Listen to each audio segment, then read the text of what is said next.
Hi fellow bulls, hi Taurus, this is April with astrology.com. I'm here to give you your March 2017 horoscope once again using my lovely board that was so popular last month. I'm glad you guys like it. It's a great visual tool to help you actually learn like what's really going on with astrology physically, instead of thinking we're just kind of talking out of, our butts or something.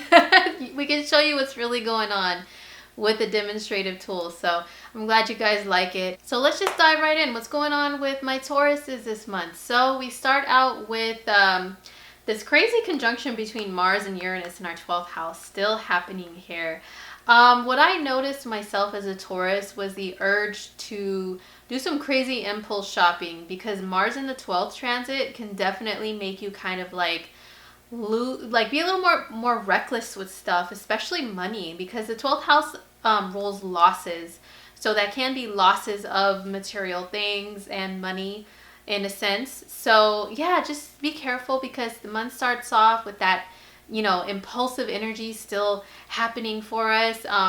So if you're not a Taurus that can afford to do impulse shopping, watch yourself with that. We also still have the sun in our 11th house in Pisces, 11th house of friendships and groups. So, gathering together with friends is still probably like an ongoing theme with us, or just, feeling like just connecting with like-minded people. That can even be like on the internet. Some groups of people that, we just feel comfortable with, are our fellow aliens, and make us feel at home here on this crazy earth, even though we may be a little bit quirky or different. You find people with the 11th house that are different just like you. So yeah, just that usually means like friends, okay? Friendship, friends, like-minded people, what have you. So hanging out with some of those people can be still an ongoing thing for us. Now, on the 4th of March, our ruling planet, which is Venus, she goes retrograde in the sign of Aries. So I already did a whole live video on that. I hope you guys are able to check that out. If not, go back and watch the replay. So I'm not going to go through the whole entire long Venus retrograde thing, but Venus retrograde in the 12th house. So Venus retrograde in general, it can bring back like past relationships, and then the 12th house deals with the past. So we can have like some old relationship stuff come back to us karmically, whether that really is that person in person coming back, or trying to contact us on social media, or trying to text us, trying to call us, trying to ask about us through the grapevine. Any of that stuff even come up in our dreams, because the 12th house does rule like the dream realm too. So I would say just to be mindful of that, maybe go through some extra privacy and security measures on your social media. I've done that, and make sure those X's are blocked. I just finished doing that today too. Just to make sure that no unwanted, people that you don't really want to have come back from the past, and start thinking about you and contact you. And block them out, Taurus. Just block them out. Now, this is also the house of what's unavailable to you. So we still have Venus and Mars here. That's very, very passionate energy. So some of my Tauruses can be craving attention from afar, or someone who's unavailable. That can even mean people who are unavailable because they're already in relationships. So don't be naughty, Taurus. Don't be naughty. I see you.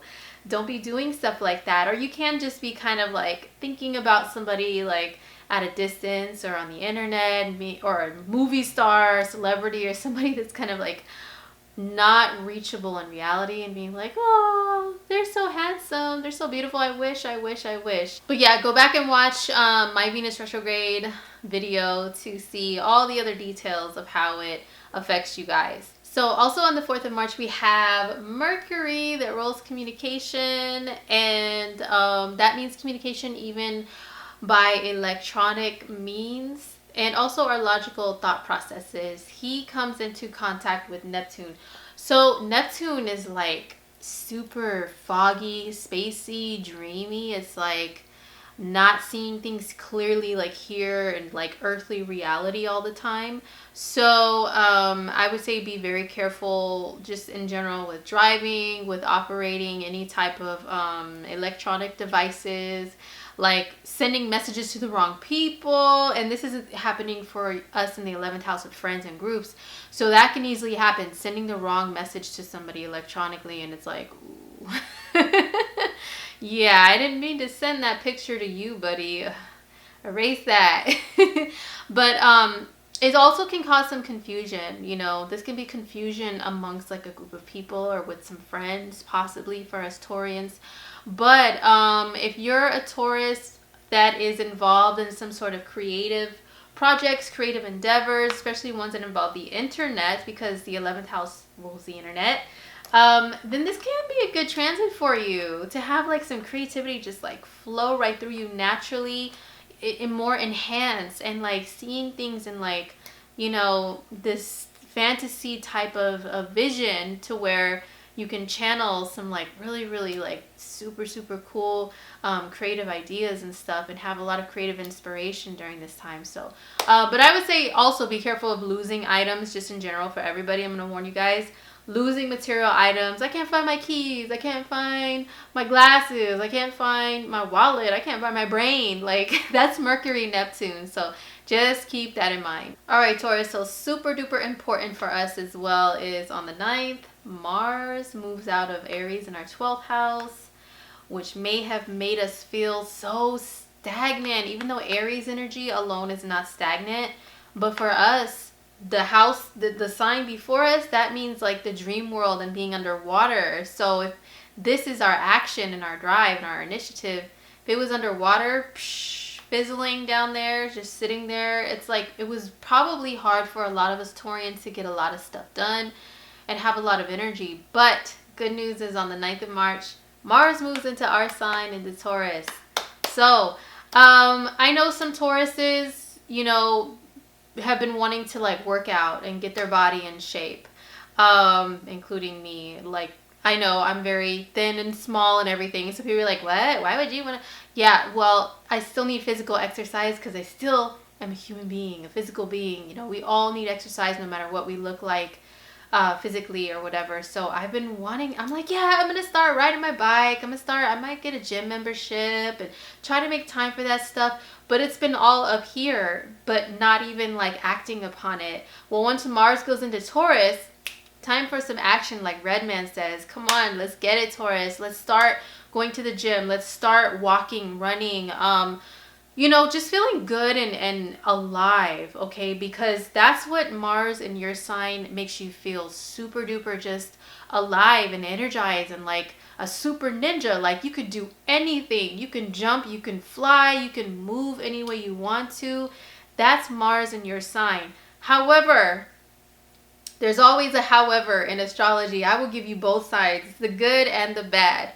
The negative effects of Mars in your sign is being way too overly aggressive, way too imposing your will and your power and your ideas and all that stuff upon other people, being way too pushy, way too impatient. Okay, Aries just got done going through that. Now it's our turn. So if you're in a type of position, Taurus, to where, you know, like you're a boss or you're a military official or a cop or something, something action oriented, or you're an athlete or something like that, hey, you know, get that aggressive energy out there, you know, let them know who's boss, show them what's up. But if you're not, then, you know, just be careful to not be like offensive and brash towards other people with Mars in your sign. And also Mars in your sign, you're wearing like the armor of the god of war, which is Mars. So people are going to perceive you like that and may just be like, want to fight, huh? Got two mics here, they don't like no feedback, like on Joe Dirt. People may act like that towards you for no reason, and you're like taken aback, like, I'm a peaceful Taurus, like, why are you coming at me like this, man? I didn't ask for any of this. Can we all just get along? So just be mindful of the fact that people may take you the wrong way while Mars is in your sign, and he will be here through the whole rest of the month of March. On the 12th of March, we have a full moon in the sign of Virgo, which is our 5th house, the fun house. So this is when the moon is in one sign. So the 5th house is like creative hobbies and romance and your children. And if you've created your own business from scratch or creative projects from scratch and stuff like that. And then supposing the sun here in the 11th house of groups, this is being an individual, a very fierce, competitive individual who knows what they want and wants to just stand alone in a leadership role and have everybody see you shine, you know, and it's all about me, and my fabulous hair. That's the 5th house. The 11th is the opposite. Where's it at? The 11th is the opposite. It's more like belonging to a group of people, finding your tribe and gathering them together and saying, we are all one and the same. You know, nobody here gets treated special. We're all individuals, but we're all like, you know, together in these things. So there's an opposition here. And when there's a full moon, like it comes to a breaking point to where it's just like, that's it. I can't take this anymore. A decision has to be made. So with this being the 5th and the 11th, I would say there may be something where you do have to make a decision to be an individual versus being a part of a group or an organization, Taurus. This can be a new beginning as far as children for you. A new beginning in the lives of your children or life of your child, or maybe, you know, initiate bringing a child into this world, for an example. Now the sun up here in Pisces, which is part of this full moon, is in a conjunction with Chiron. And this is the asteroid that's nicknamed the Wounded Healer. So I don't want you guys to be like, oh my God, I'm going to be wounded and hurt on this full moon. No, it's all about learning life lessons and overcoming wounds so that you can heal yourself and you can heal other people that have gone through the same thing. So if it's up here in your house of like friendships and stuff, there can be something that maybe people need to be forgiven, I'm gonna say. So that's just an example of that. Or you may decide to leave a group or organization behind to just step out into your own individual spotlight and do your own thing. So those are a couple of things that this full moon in Virgo can bring you guys on the 12th. So the very next day, on the 13th of March, we have Mercury moving out of our 11th house of friendships in Pisces, moving into our 12th house here in Aries. So what this means is our focus shifts to being a little bit out of focus because that's the 12th house. Similar energy to the Neptune and Mercury transit. So you're going to be feeling like that for the whole rest of the month until Mercury switches signs again, and we'll go over that in your April horoscopes, so just watch those. But yeah, for the rest of March, Mercury's here dunked underwater. He's kind of fuzzy. Your thinking is not as clear. But I would say definitely take that time to reflect, to meditate, to do some spiritual work, some spiritual thinking, get some spiritual guidance. Also pay attention to the dreams that you have at night because there may be some messages there for you. And also this can be also a super creative time, you know, connect with music, connect with water. Mercury in the 12th house transit can be one of those times where people feel like going under the radar. You know, they don't want to be on social media very much. They're kind of hiding out. They don't really want to be in contact with the physical world, the humans, you know, the humans mustn't contact humans. They don't really want to be in too much contact with people, like verbal contact with people. The more like in their heads, a little more introverted. So you guys may be going through that during this time. But hey, good time for reflection though. Reflection is good. It's good to go over some things of the past, like lessons you've learned, and, you know, maybe just get rid of some old feelings of like, oh, woe is me, and I'm the victim, and what happened in that relationship, and oh, they did me so wrong. Okay, go through that, replay that, but then get rid of it. Get it out of your head, because you know what? When it's Mercury and Taurus season, hey, we're going to be like super mentally active and trying to start and initiate new things. So go over that old stuff, but then, you know, be ready for the new come next month. On the 20th of March, we have the sun, which rules our vitality and our ego and our expression. Also moving here into the 12th house, into Aries. So this is our vitality. So we may feel drained a little bit more, needing a little more sleep. But at the same time, we've got Mars here in our sign. So that's kind of contradictory, right? Well, it is. Both things can be happening at the same time, Taurus. This can mean you're having a lot of physical energy to go, and you're driving, well, not literally driving necessarily, but you're like going so fast, moving so fast, having so much energy, but then you burn out so quickly with Mercury and Mars here, Venus here. Venus is our ruling planet. She's dunked underwater in the 12th house. She's retrograde. So if you're going to be exercising, starting to do some more physical activity, just be careful not to overdo it, not to overexert yourself, and make sure you still get plenty of rest, even though you have like an abundance of energy here. On the 26th of March, we have Mercury, and he's going to come in a conjunction with Uranus. And remember I explained Uranus is kind of like that crazy, zany, like guy that's kind of, ooh, see their conversation? He's making Mercury do some crazy stuff. It's kind of like Weird Al, or, you know, one of those guys that look like they stuck their finger in a light socket and they're a little zany and crazy and just do random things like that unexpectedly. Well, this is kind of how your mind can be constantly zapped by Uranus. But you know what? The good thing about this is Uranus rules seeing ahead into the future, like having insights, flashes of insight into the future. And this is in the 12th house of the subconscious mind and the spiritual realm. So my Tauruses, around this transit as well, pay attention to the insights that you're being given. Pay attention to the ideas you're being given. Pay attention to messages in your dreams, like big time, even more. And trust them.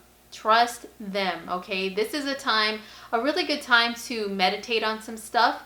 Meditate on what you want to do with your future. Especially your new year is going to be starting, you know, once more planetary activity starts happening in Taurus. The sun goes into Taurus next month. Then you may want to initiate more things. But this is flashes of insight right here, you know, so this is pretty awesome. And this is also really great innovative energy if you deal with technology or arts that are associated with using technological devices to create them. This is also an advantage for you guys during this time. So lastly, on the 28th, we have a new moon in the sign of Aries in our 12th house. So this is when the moon, maternal energy, feminine energy, comes in a conjunction with the sun, which is the opposite. It's like paternal energy, masculine energy.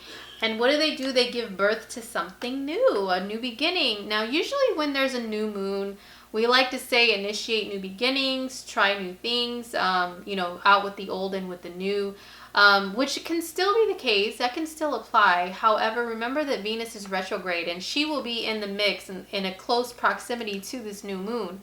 So whatever you do to initiate something new, Taurus, if you still go along with it, I would say just, you know, pay attention to the details. Make sure there's nothing that you're going to regret once Venus goes forward next month. So that was it for your monthly forecast for March, Taurus. I hope you guys enjoyed it. Don't forget to give it a thumbs up. Don't forget to subscribe to Lada's channel here to continue to see monthly horoscopes from myself and all of the wonderful readers. And also visit me on my readers page on astrolada.com. I will be having some sales on some of my services in the month of March, so I would love to speak with you. I'd love to chat with you about astrology, especially stuff about love. That's my specialty there. So hit me up for a reading and we can get something scheduled. All right, so take care. I'll see you guys next month for Taurus season. Woo!